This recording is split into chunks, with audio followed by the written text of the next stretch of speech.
Okay, welcome everybody. It's Tuesday 350. Welcome to the BYOAR T350 show. Let me get my, You're on. I'm up here and make sure, okay, so I can see comments. And well, again, we'll always like to give our audience a little time to check in and get logged in and check us out. So we'll give the audience a few minutes here to, hello, Brian. Your sticker pack went out today. Brian won our sticker pack last week. Brian's a gunsmith from Salem, Oregon. So you'll be seeing that sticker pack coming in probably in the next couple days. Hope you're staying safe out there with all the fires and everything that's going on out there. Caleb, Corey, Russ, good to see you guys. Welcome. So everybody's, I don't know about you guys, but the cold mornings, man, it was 43 degrees this morning when I got up, and that always gets me going for hunting season. I was out at my spot yesterday, my deer hunting spot, finishing up the tree stand, and got the corn feeders filled up, put a couple 100 pounds of corn in the feeders, got the cameras with new batteries in them, made sure they were working good, and we'll give it a week to calm down and see what's showing up out there at the corn feeders. Hopefully we got a couple of nice bucks coming in. We had a couple at the end of the season last year that were, they weren't great, but they weren't bad. Hopefully they'll be really nice this year. So, last week hi Robert. Last week we talked about safety equipment, hearing protection, eye protection, first aid kits, that kind of stuff. If you missed that show and you want to check it out, it'll pop up here on YouTube probably in the next day or two, or you can scroll down through the feed on BYOAR, and that video will be there. You'll be able to check it out.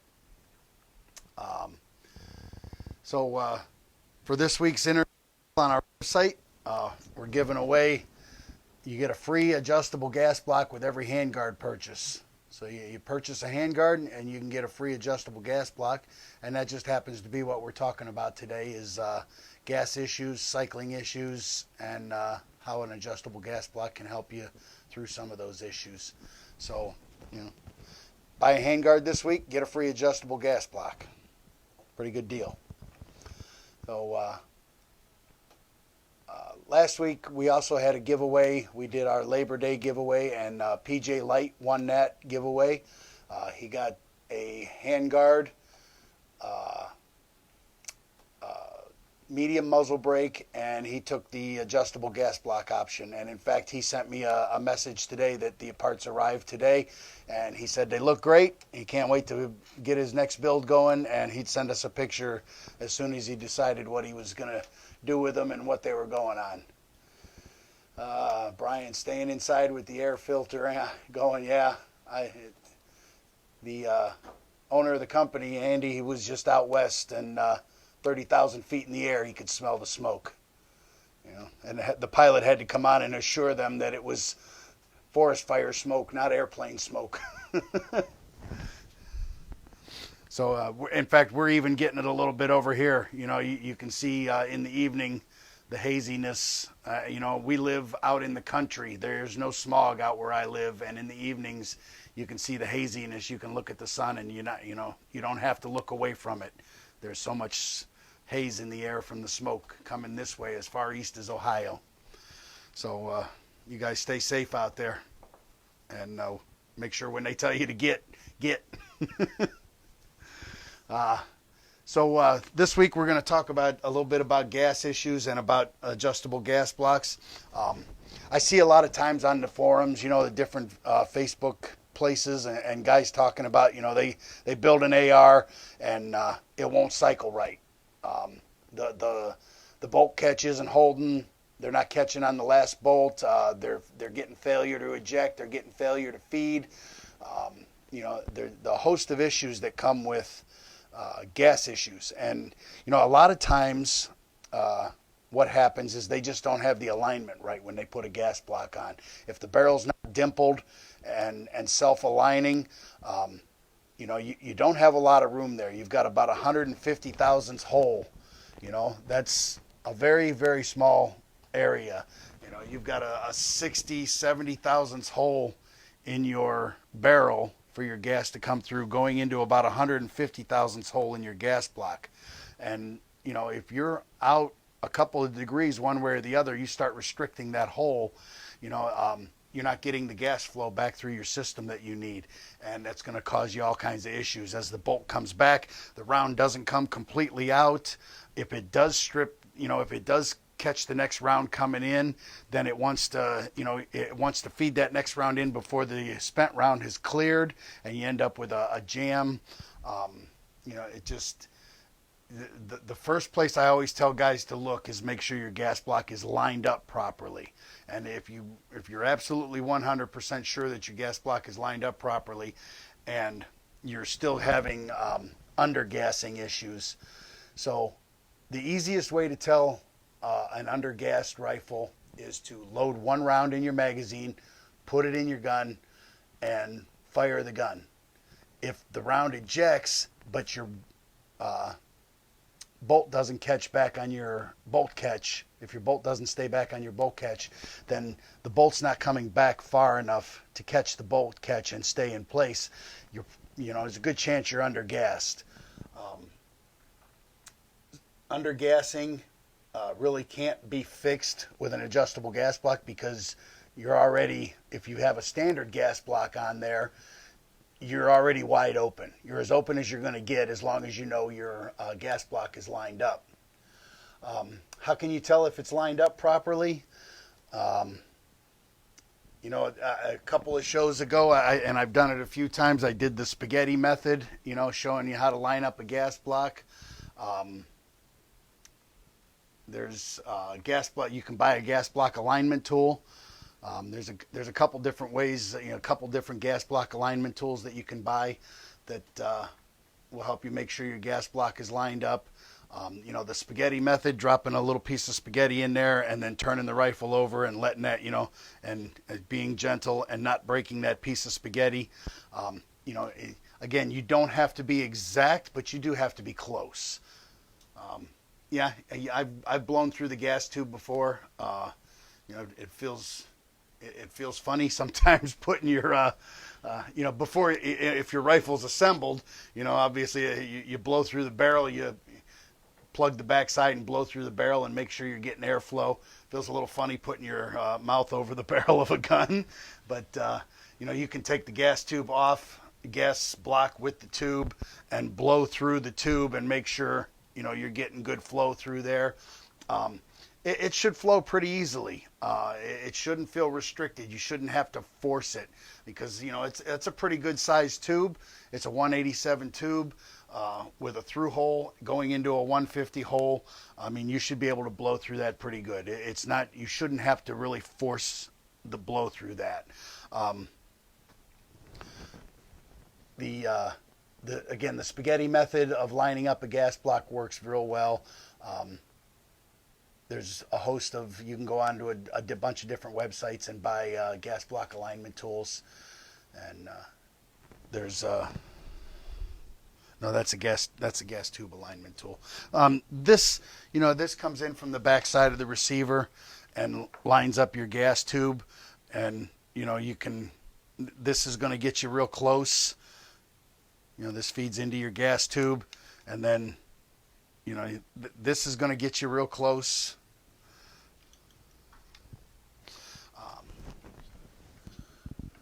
You're building, upgraded, but never a full-on build. Yeah. Always fun to build your first rifle. That's why we're here. Help you guys get into this.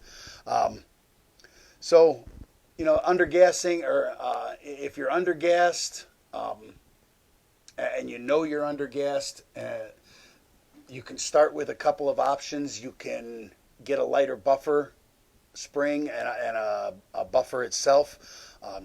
You know, most of these come with a carbine style buffer. You know, you can get lighter buffers, and you can get heavier buffers too, depending on what you need to do. If you're overgassed, you can get a heavier buffer. There's a H1s, H2s, H3s, and each one has a different amount of tungsten weights in it. and you know that weight can dictate how fast you cycle. You know, you can take your carbine buffer out if you're really adventurous and you have the right tools to do it, and pop that little pin out, take the plastic bush, pull a weight out of it, put it back in, put it back together, and try it. You know, see if that doesn't solve your issue. Getting some weight out of the buffering system can fix some undergas issues. And they also make lightweight bolt carrier groups. That the backside of the bolt carrier group is, let me see.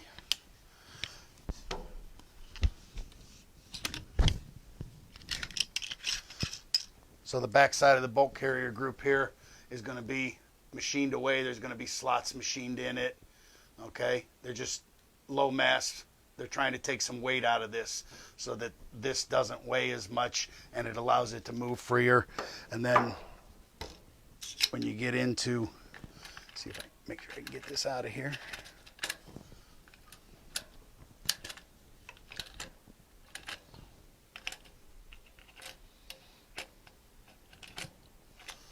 Of course, I'm not going to be able to get that out of there now. There we go. You know, you can get different buffer systems, and usually they're different colors. The ends of them are different colors based on the weight. Like I said, if you're real adventurous and you want to get crazy, you can drift that little pin out right there, pull this bushing out, and you hear those weights in there. You can pop a weight out and put it back together, and try that. And you know, if it's still short stroking on you, you can do that again and pull another weight out of there. And then that'll tell you that, you know, they make lighter compression springs as well that allow everything to move back freer. So there's a couple things you can do for undergassing. As a last resort, you can always take your barrel to a machine shop, or if you have access to the right tools to do it, and I stress the right tools to do it, you don't want to booger up your barrel, you can always open up your gas port hole a little bit, you know, and start very what's the word I want to use?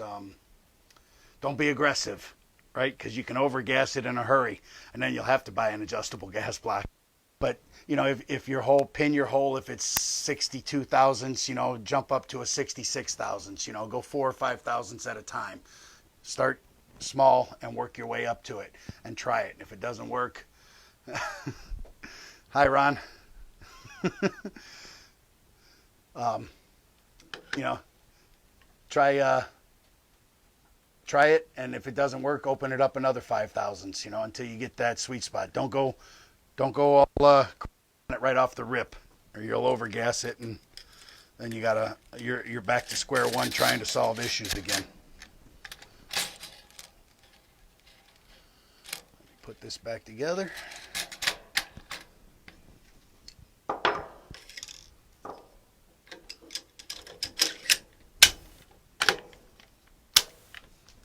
Okay. So we go to the other end of the spectrum, and you're overgassed. You get a lot of the same symptoms, which is sometimes hard to tell. You know, a guy says, well, it's not throwing the round out and the next round's coming in.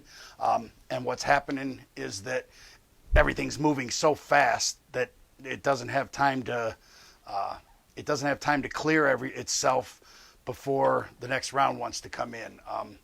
You know, I built this pistol. This is an 8.5-inch pistol, and I had a standard direct impingement gas block on here when I started it, and I shot this thing a couple of times, and this thing was almost violent to shoot. It was so overgassed. You know, you couldn't rapid fire it, because when you fired, you know, every time you fired, the recoil was so bad and the muzzle rise was so bad that you couldn't stay on target in any kind of a rapid fire situation. You could do 2 or 3 rounds, and then you'd have to come back and reset, and then come back. You know, it was just it was a violent gun to shoot. It almost wasn't much fun to shoot. And what I did was, and it was definitely overgassed. You could tell by where the rounds were landing. When you want your rounds to land in an ideal situation, kind of just behind you a little bit, about the 4 o'clock position, maybe a couple of feet behind you. If they're shooting out 4 or 5 feet and way back behind you, you're probably gassed. And if you're stovepiping where the bolt's coming in, and and I've seen them where they're cycling so fast that the next round in the magazine doesn't even have a chance to pop up in position, and it's sliding. It's not putting the next round in, and all it's doing is taking that round before it has a chance to clear and jamming it back in there, and you end up with a spent round hanging out of here, jammed between the bolt and the front of the receiver. And say overgassing is very easy to fix. Again, you can go with the heavier buffers, you can go with the heavier buffer springs, but the easiest way to do that is with an adjustable gas block. What's that? Oh, yeah, I got a couple adjustable gas blocks here. But I want to take this apart and show you what I put all my Allen wrenches away. So this is our adjustable gas block that we make. It's our standard gas block with a couple extra little holes drilled in it. Okay. So you can see this is where the gas tube comes in. This is where it pins. And from the front we have a set screw. It's an 832 set screw, and it's about 3/4 of an inch long. And then from the side we've got a little 440 set screw that locks that down.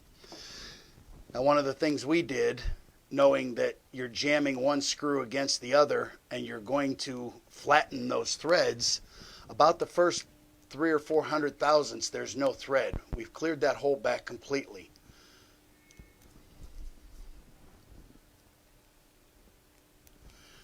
So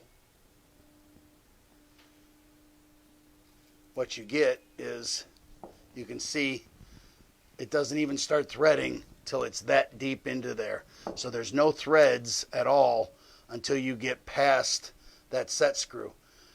That way, and you can see, it might be hard to see, but you can see where that set screw was jammed against those threads, and it flattened them out a little bit.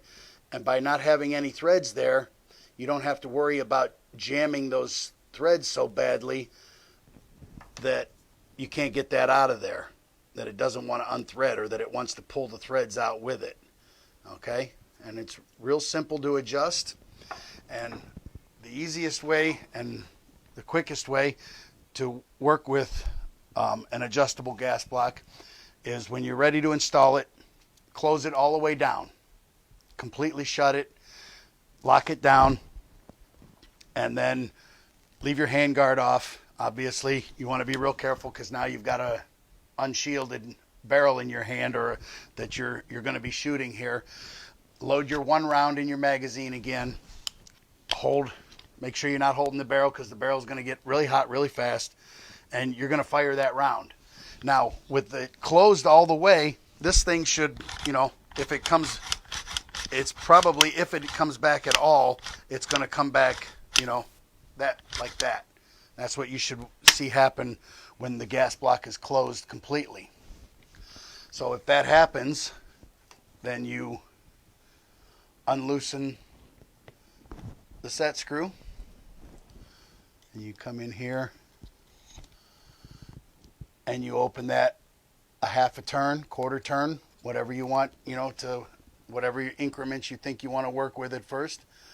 Then you lock it back down again, and you repeat that process. 1 round in your magazine, load it, fire it, and what you want to happen, you want to get to the place where this thing locks back on 1 round and the bolt stays back on the bolt catch. So in an overgas situation, what happens so much is that this thing is slamming back as hard as it can, and it's coming back into here, and it's giving you so much more recoil in your shoulder. Everything is slamming backwards very, very quickly, very fast and violently, and you end up with a lot of recoil. So by tuning that gas system down to where this thing just catches back, you know, when you get to the place where it catches back, maybe you go back a quarter of a turn and try it again and see if it makes sure, you know, because if you're going half a turn at a time, maybe you missed it by a quarter of a turn. What you want to have happen is that thing just come back far enough to catch, and that alleviates this thing bouncing back in there and compressing that spring completely and putting all of that extra recoil into your shoulder. Yeah, Caleb, you were showing me that problem you were having on your AR-10. You did get I saw you just got an adjustable gas block for it. Yeah. You had that picture up today on our feed. So, and then you can let me close this back because I had this set right where I needed it. So this thing was so overgassed that when I put this adjustable gas block on and I closed it down all the way, I only had to open it about a quarter of a turn to get this thing to cycle and for the bolt to catch the bolt on the backstroke. That's how overgassed this thing was. It was like I said, it was almost not fun to shoot. It was so violent. So putting the adjustable gas block on it, I wasn't having any issues with feeding or stovepiping or anything, but it just was violent. You know, the muzzle rise and the recoil was more than I wanted to deal with. So you may not be having a problem, but you may want to mitigate some of your recoil and rise. And, you know, putting a muzzle brake on this short of a gun almost isn't an option because this thing is going to be obnoxious with a muzzle brake on it. You know, I like putting the flash can on it. It moves all that sound forward. But then you want to put the adjustable gas block on it to tone that cycling down and get rid of that violent action. And once you got it where you like it, you put your A-Architect handguard back on.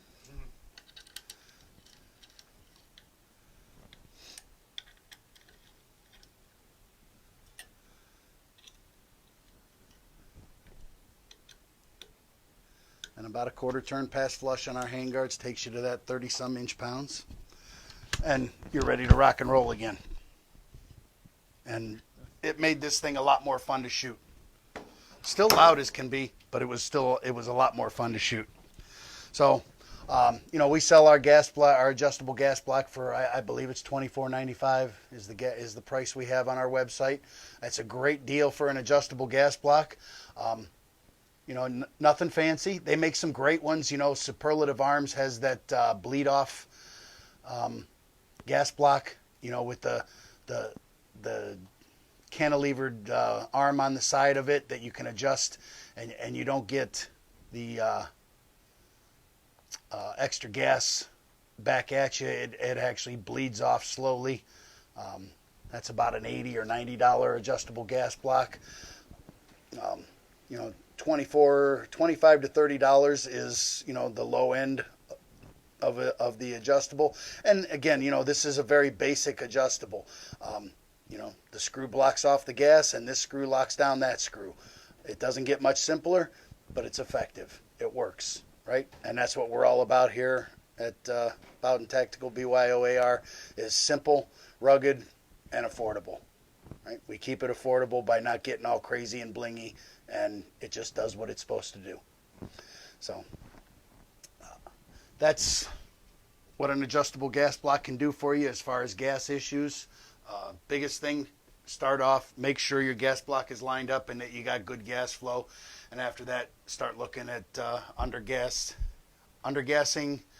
You want to lighten up your buffers, your buffer weights, your buffer springs, maybe your bolt carrier group, you know, to allow some of that freer action to happen. Make sure you're keeping it lubed.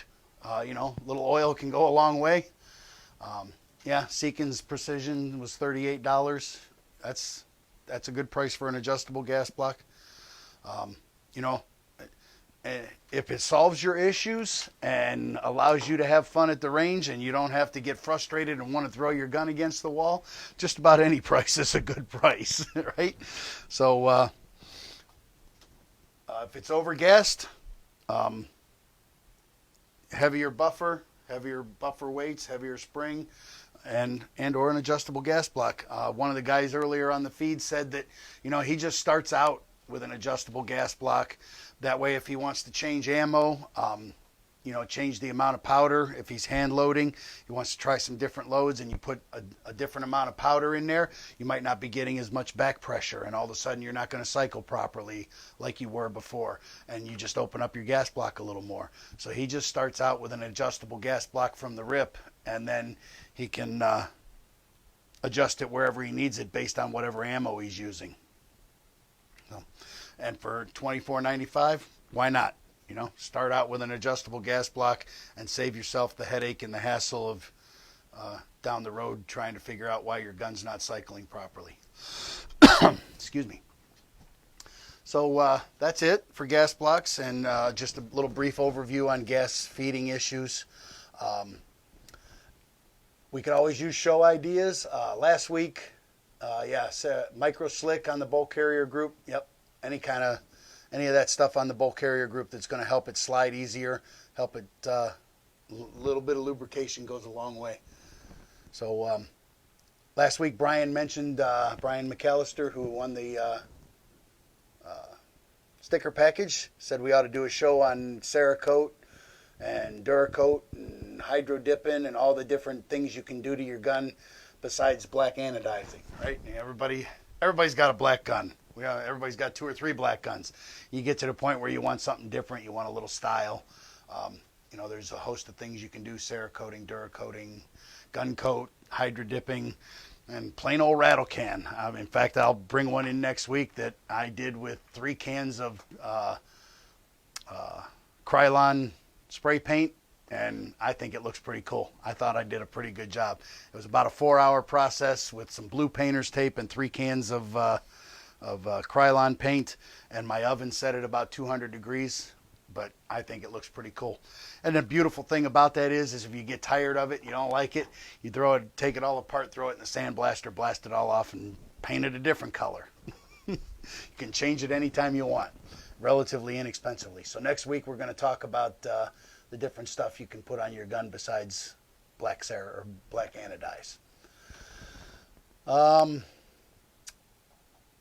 We talked about PJ and Brian winning the stickers and the pack next week. Next week, so we reached 1,000 members last week. Brian, I saw that you posted that flat dark earth battle worn that you did. That was a cool looking gun. I really like that. Might be hitting you up to get some more pictures of that and doing a little expo on that. We got a little thing going we're trying to work on and trying to get all worked out. So we might be hitting you up for some more info on that.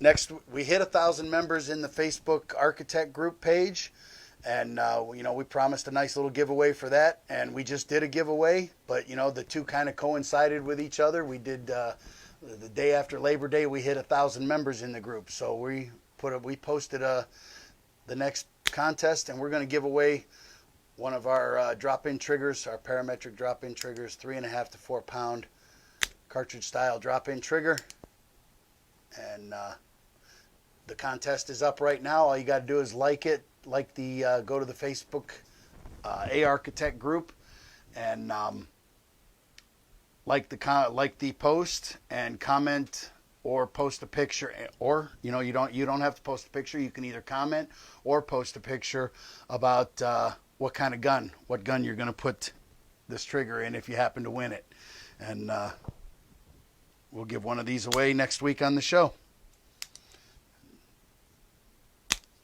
It's like a fidget spinner, I can just sit here and it's like a fidget spinner for gun guys. So don't forget, the deal of the week this week is a free adjustable gas block with any handguard purchase. We got plenty of these in stock, and we got plenty of handguards in stock. In fact, we just started getting our new this is our new series of handguards. We call it the Cornerstone series. This is the 13-inch version. These are just starting to come in back from anodizing. I think we have 13 and 15-inch in stock, and we have 10-inch out at anodizing right now and 7-inch in production. And you can put a 15-inch handguard on your gun. We're going to have these up on the website, on the BYOAR website, probably in the next. If they're not up there now, they'll be up there directly. I know they're on the Bowden Tactical website, but they'll be up on the BYOAR side as soon as we can get that file switched over. In a 7 or 15-inch handguard, you can put a 15-inch handguard on your gun for under $70. And that's a heck of a deal. And this is extremely lightweight. You can see, how thin the walls are. We've done a lot of work to keep this thing very cost effective, but still have it be rugged, functional. I'm really proud of this. It's a nice lightweight handguard.